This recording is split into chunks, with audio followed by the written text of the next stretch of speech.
Welcome to the deep dive where we sift through the noise to find insights that really matter.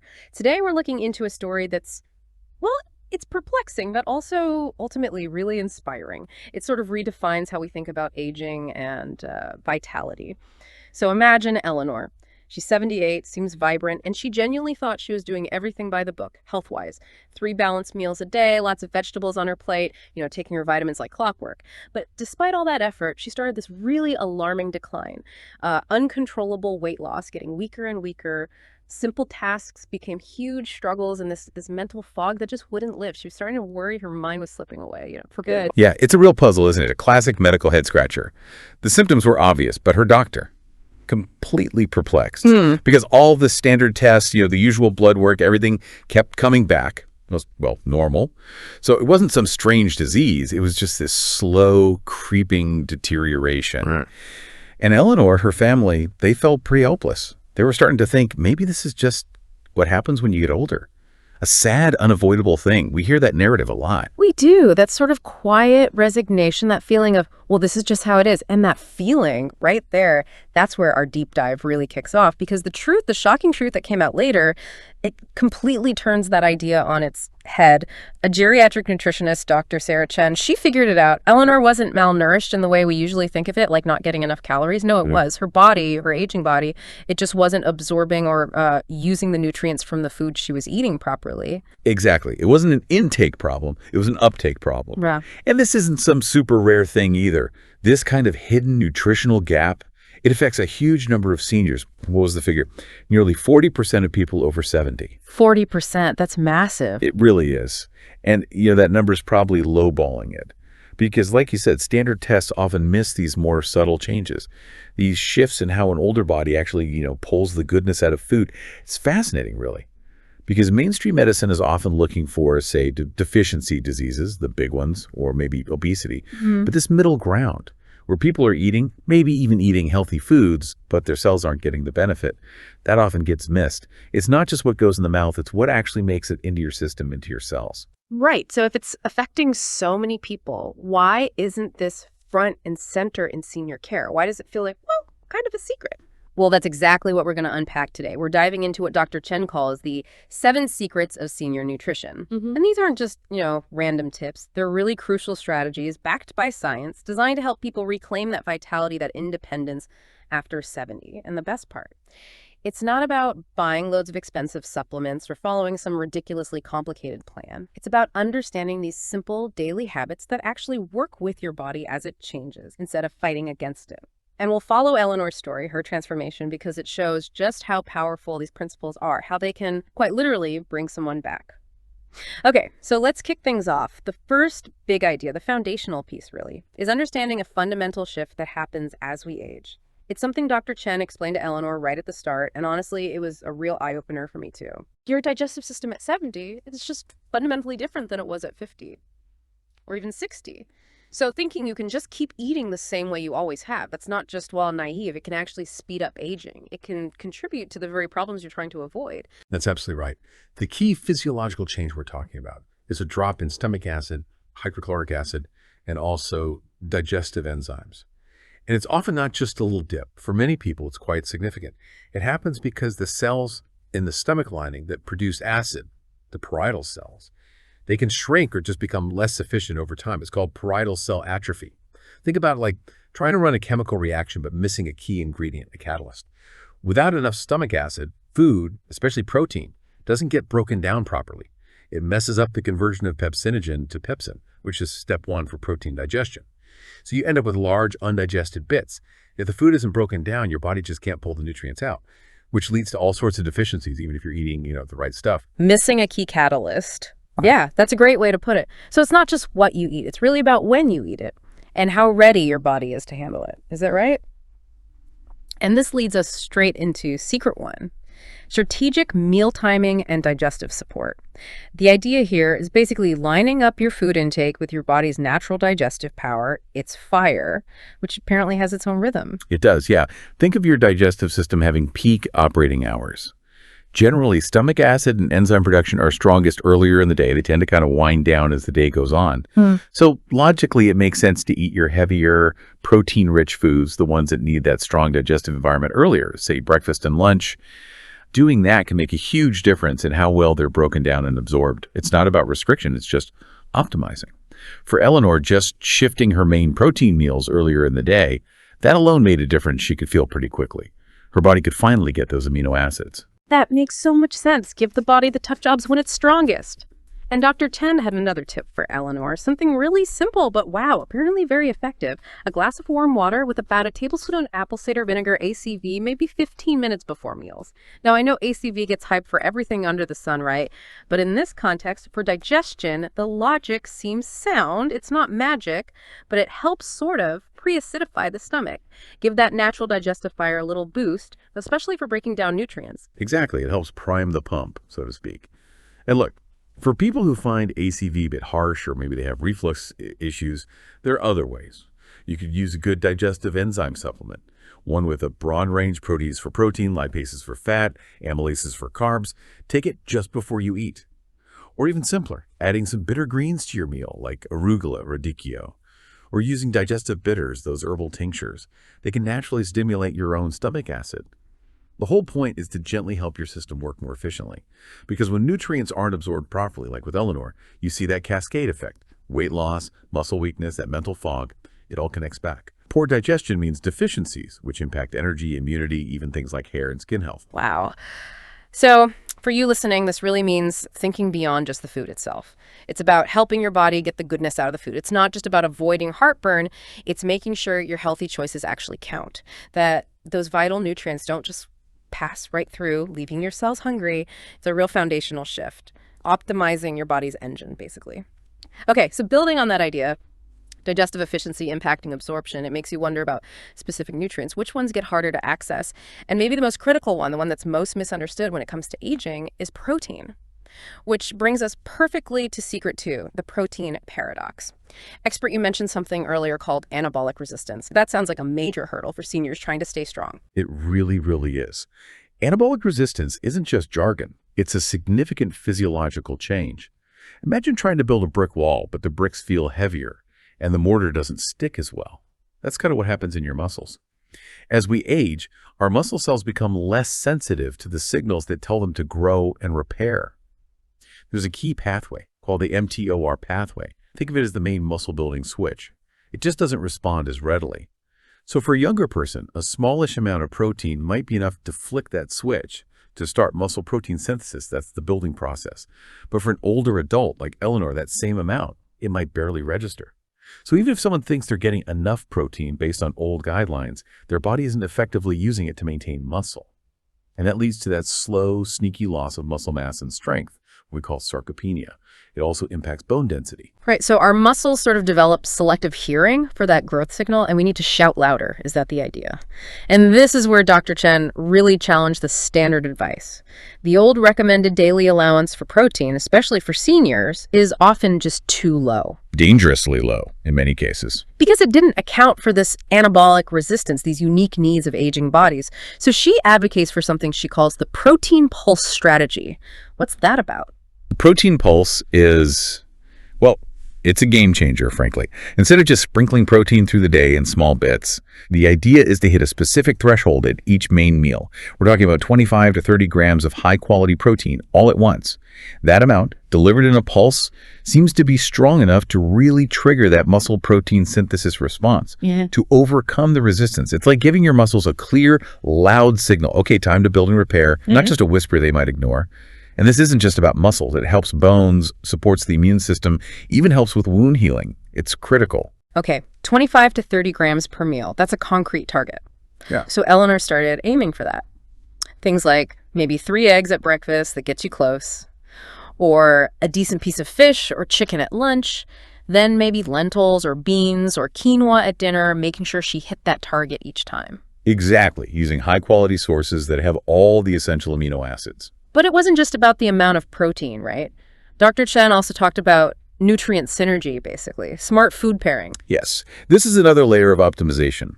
Combining certain foods can dramatically boost how well you absorb specific nutrients. Or, just as importantly, knowing which combinations to avoid because they can actually block absorption. This is where it gets really practical and, frankly, kind of cool. Like, Eleanor learned that just by adding vitamin C-rich foods, think bell peppers, broccoli, strawberries, to meals with iron-rich foods like spinach or lean meat, you can boost iron absorption by up to 300%. 300%. It's incredible. Right. That's a massive difference, especially since iron deficiency anemia is pretty common in seniors and causes that awful fatigue and weakness. You're literally making your food work harder for you. And on the flip side, think about common habits, like drinking coffee or tea right with your meal. Those drinks have compounds, tannins, and polyphenols that can bind to certain types of iron, especially the kind in plants and supplements, and block its absorption quite significantly. Eleanor's fix was simple but smart. She just shifted her morning coffee to between meals, so her breakfast iron could get absorbed without interference. Small change, potentially big impact. It makes you think, doesn't it? So for you listening, understanding this protein pulse strategy can be a direct weapon against age-related muscle loss, keeping you stronger, more independent. And knowing these food pairings, it lets you make your healthy choices actually work. Turning meals from just fuel into this powerful synergistic boost for your body. It's not just eating well, it's eating smart. Okay, let's move on now. Secret 3. Beyond restriction embracing sufficient calories and nutrient density, this one feels, well, it goes against the grain for a lot of people, especially seniors who've maybe spent decades hearing eat less, weigh less is the key to health. Dr. Chen found that many seniors are actually unknowingly under-eating, and that this is a really quiet but serious problem. It is. And the question is why? Why is this idea so ingrained? Often it's tied to that fear of weight gain, maybe from being less active, or hormonal shifts like postmenopause. There's this societal pressure. But Dr. Chen's work shows pretty clearly that chronic undereating, even if it feels like healthy restriction, can actually speed up the aging process. It seriously increases the risk of falls and fractures because muscles and bones weaken. It weakens the immune system. Ultimately, it can lead to losing independence faster. It's this awful cycle where trying to be healthy by restricting too much actually makes you less healthy, less resilient. The body needs fuel for constant repair and defense, and those processes use energy. And here's another point that might surprise people, maybe even feel a bit controversial. Maintaining a slightly higher healthy weight as you get older can actually be protective. We're not talking about obesity here, but having a little bit of reserve. Exactly. Those reserves are vital during times of stress, like getting sick, having surgery. The body's energy and nutrient needs just skyrocket then. Having that buffer helps maintain muscle, protect bone density. So the idea that calorie needs just plummet as we age, it's not always true. Especially if you're trying to stay active, preserve that muscle and bone, those tissues need fuel. Right. It reframes how we see food. It's not just about watching calories. It's about giving your body enough high-quality fuel to manage the complex job of aging well. The cost of living for an older body, particularly if it's dealing with any stress, is often higher than we think.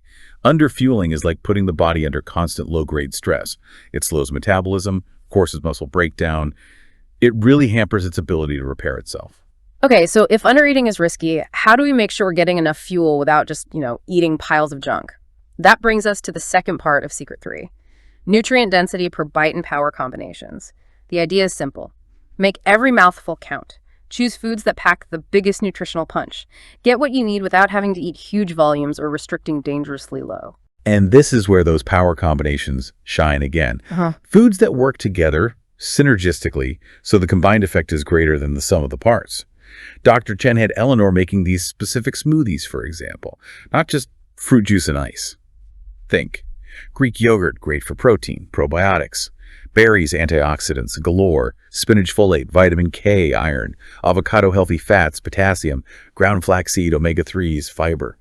Each ingredient isn't just adding its own thing. It's often helping the others work better.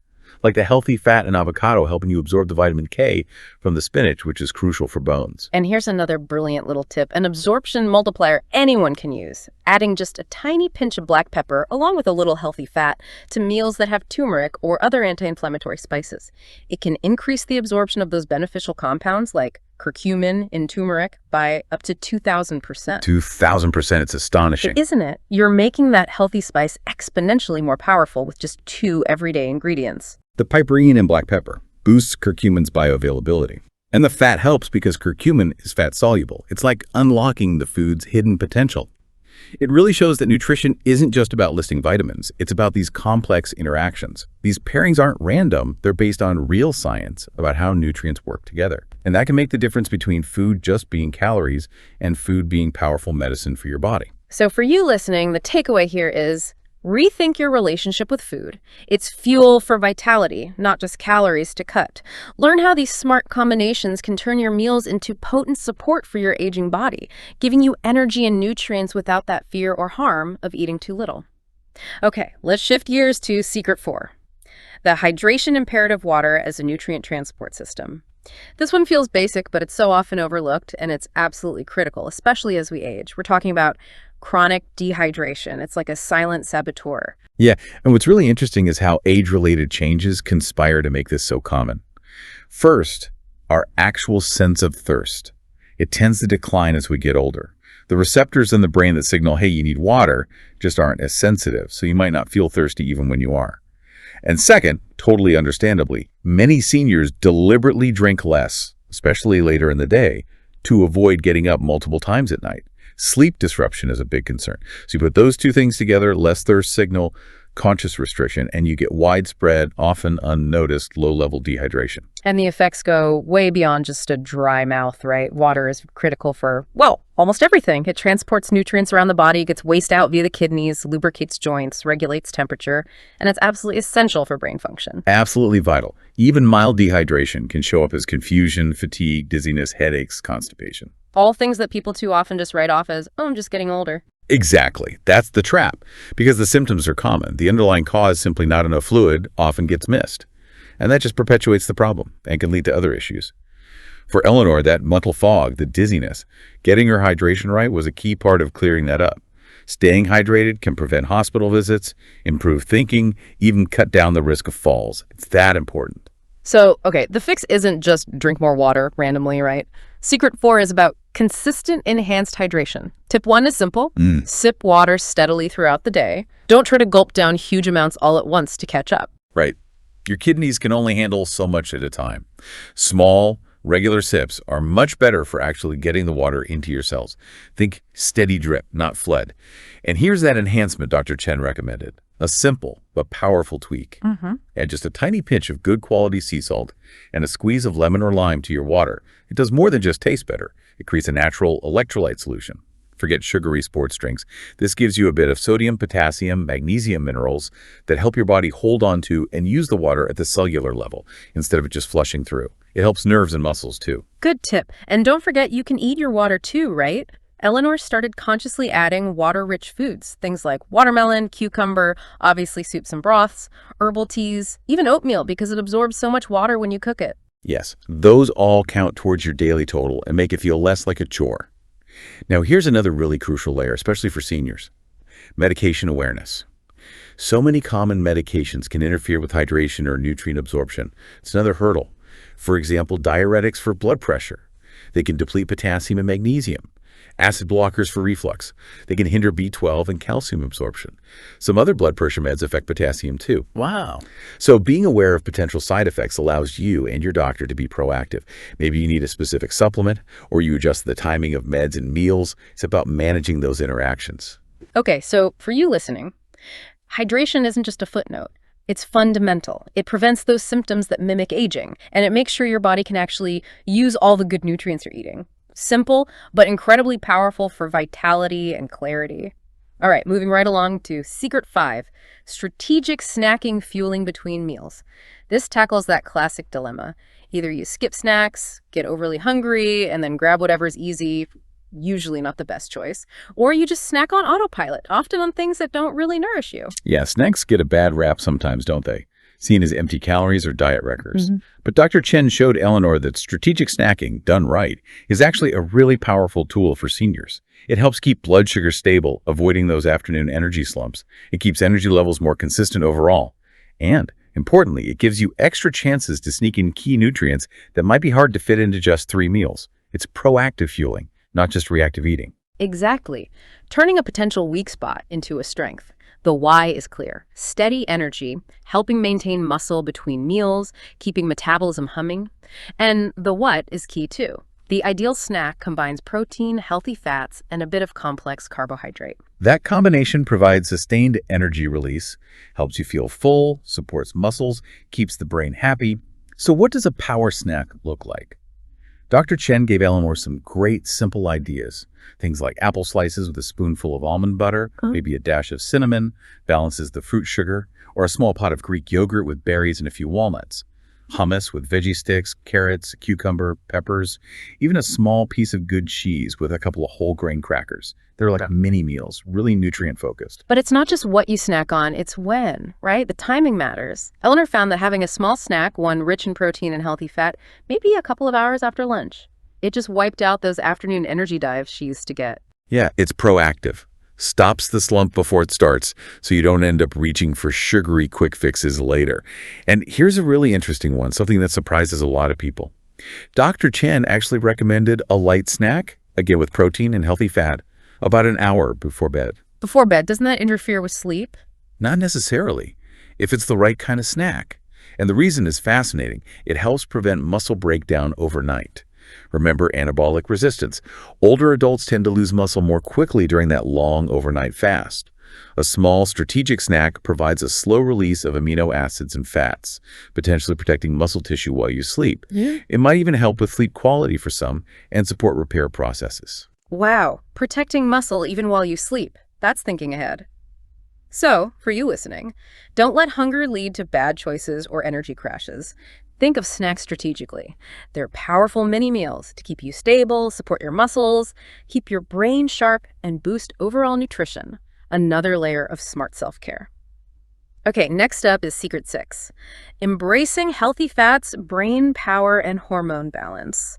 This one really tackles some old, outdated thinking, especially for seniors who grew up hearing, fat is the enemy. Oh, absolutely. That low-fat message was hammered home for decades, wasn't it? Fat causes heart disease. Fat makes you fat. But Dr. Chen explained to Eleanor how severe fat restriction can actually backfire, especially as we age.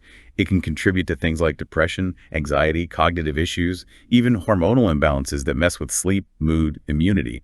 Your body, and especially your brain, absolutely needs healthy fats to function properly. It's a critical building block. That's right. Our brain is nearly 60% fat. It needs a constant supply of good fats to maintain cell structure, build the myelin sheath that protects nerves, support all that crucial communication. Like insulating electrical wires. Exactly. Without enough good fat, you get issues like Eleanor's brain fog, memory problems. The HESTM just doesn't work as smoothly. So the crucial question becomes, what kind of fats are we talking about? We're especially focused on the essential fatty acids, particularly omega-3s. You've probably heard of EPA and DHA. Your body can't make them. You have to get them from food. They are powerhouses for reducing inflammation system-wide, supporting heart health, keeping cell membranes flexible, and critically, preserving brain function as we age. So Eleanor, who'd been avoiding fat for years, started bringing it back in. Fatty fish like salmon, sardines, mackerel, aiming for twice a week. She started eating avocados again, realizing they weren't something to fear. Adding nuts, seeds, good quality olive oil to her meals. All fantastic sources of those beneficial fats that nourish the brain and calm inflammation. And here's another layer. The balance between omega-6 and omega-3 fats is really important.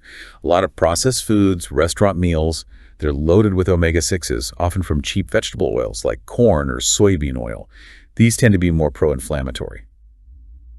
By consciously boosting your omega-3 intake, you help counteract that imbalance, which is vital for long-term health and cellular repair. It's about restoring harmony. And there's another vital role for fats that often gets missed.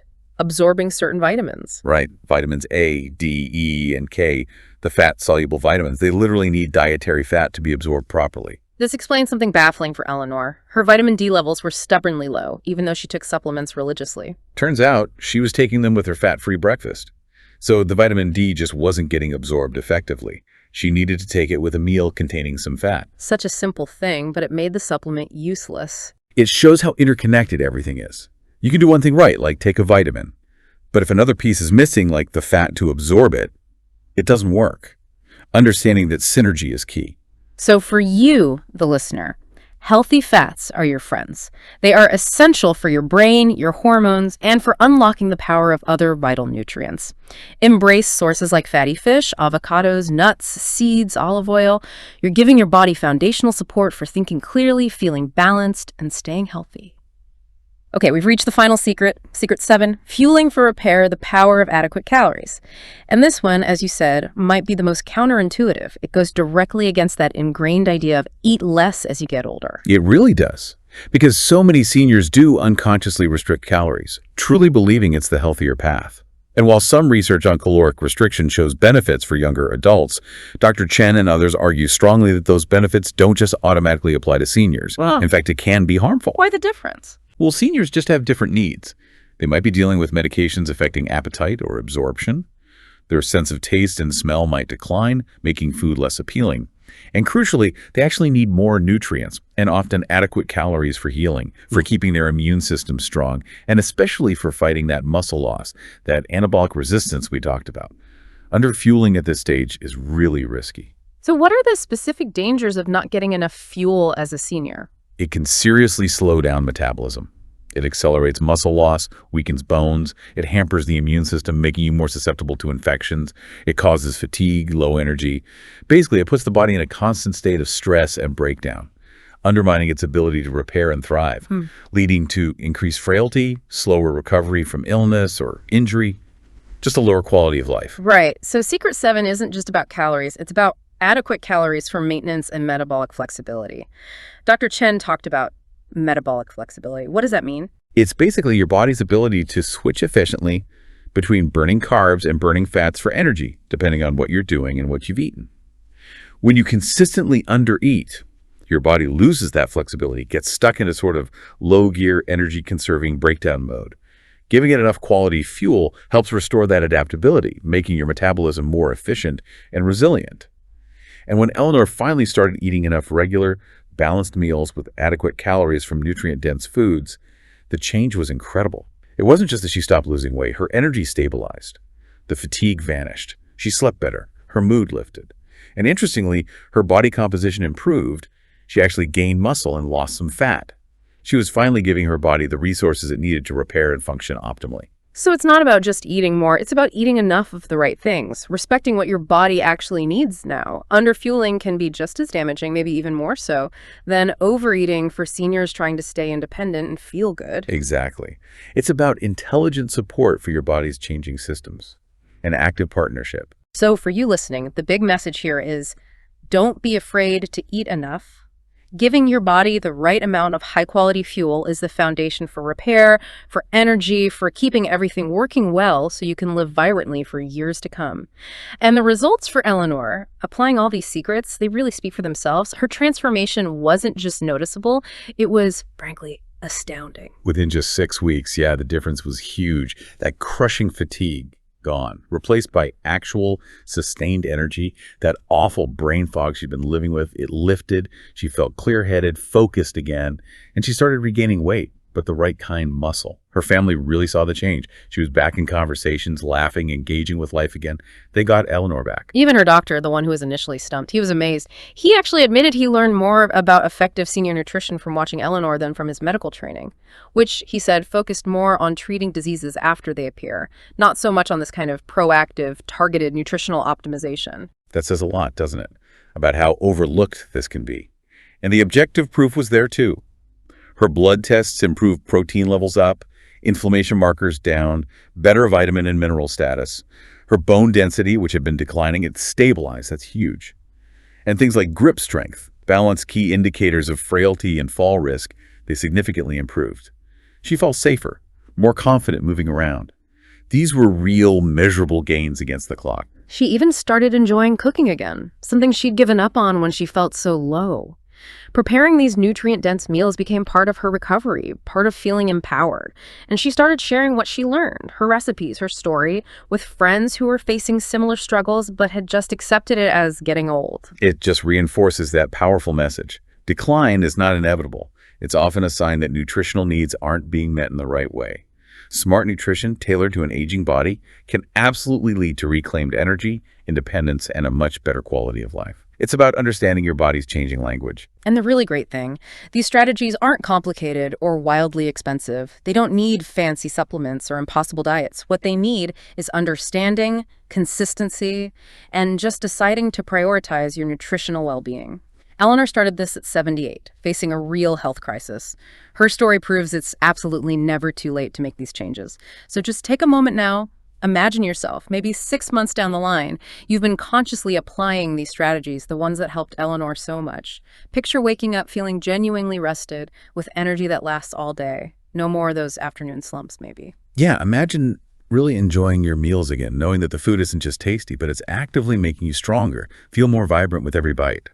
Think about having that mental clarity back, that sharpness, having the physical energy to do the things you love, spend time with family, pursue hobbies, stay independent, living fully. It's not just wishful thinking, that vision. It's completely achievable. And it starts simply. It starts with your next meal, your next choice. Maybe today you focus on adding a protein snack, or you combine vitamin C with your iron source, or you make sure to add healthy fat to your meal, or just sip water more consistently. The specific first step doesn't matter as much as the decision to start. Absolutely. Remember, Eleanor started at 78, feeling like her body was failing her.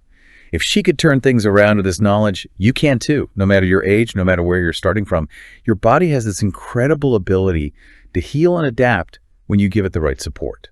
It's never too late to start providing that intelligent care. So as we wrap up, here's a thought to take with you. What one single small change, what nutritional adjustment will you commit to making today? What step will you take to start that journey towards more energy, more strength, more independence, to show your body the respect and care it deserves?